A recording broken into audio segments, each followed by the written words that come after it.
Hi കൂട്ടുകാരെ, നമസ്കാരം. കൂട്ടുകാരെ, ഇതേ മാമ്പഴക്കാലമാണല്ലോ. ഈ മാമ്പഴം വെച്ചിട്ട് നല്ല അടിപൊളി ഒരു പലഹാരം ഉണ്ടാക്കിയാലോ. ഇതിനായിട്ട് ഞാനേ മിക്സിയുടെ ജാറിലേക്ക് കുറച്ച് ശർക്കര, മധുരത്തിന് ആവശ്യമായിട്ടുള്ള കുറച്ച് ശർക്കര എടുക്കാം. ഇതിലേക്ക് ഒരു 100 ഗ്രാം കോൺഫ്ലവർ ആണ് ചേർക്കുന്നത്, ചോളത്തിൻ്റെ പൊടി. പിന്നെ 2 പിടി അവിൽ, പിന്നെ നല്ല പഴുത്ത മാമ്പഴമാണ്. അപ്പം അതും ചെത്തി ചെറിയ കഷ്ണങ്ങളാക്കി ആ മിക്സിയുടെ ജാറിലേക്ക് ഇടാം. ഇനിയിപ്പോൾ ഇത് അരച്ചെടുക്കാൻ വേണ്ടി കുറച്ച് പാലും കൂടിയും ചേർക്കുന്നുണ്ട്. അപ്പോൾ പശുവിൻ പാൽ ഉപയോഗിക്കാം, അല്ലെങ്കിൽ തേങ്ങാപ്പാലോ അല്ലെങ്കിൽ തേങ്ങ ചിരവിയിട്ട് ആവശ്യത്തിന് വെള്ളവും കൂടി ഒഴിച്ച് നല്ല ഇഡ്ഡലി മാവിൻ്റെ പരുവത്തിലൊന്ന് അരച്ചങ്ങോട്ട് എടുക്കാം. ഈ മാവേ റെസ്റ്റ് ചെയ്യാൻ വെക്കേണ്ട ആവശ്യമൊന്നുമില്ല. ഇത് റെഡി ആയി കഴിഞ്ഞാൽ ഒരു ഇഡ്ഡലി പാത്രത്തിലേക്ക് ആ മാവ് അങ്ങോട്ട് ഒഴിച്ചിട്ടേ ആവി കയറ്റി അങ്ങോട്ട് വേവിച്ചങ്ങോട്ട് എടുക്കാം.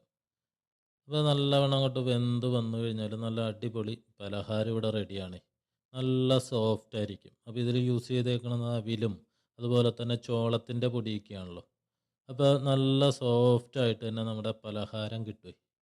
ഇപ്പോൾ മുതിർന്നവർക്കായാലും കുട്ടികൾക്കായാലും ഒരേപോലെ ഇഷ്ടപ്പെടുന്ന നല്ല അടിപൊളി ഹെൽത്തി ആയിട്ടുള്ള പലഹാരമാണ്.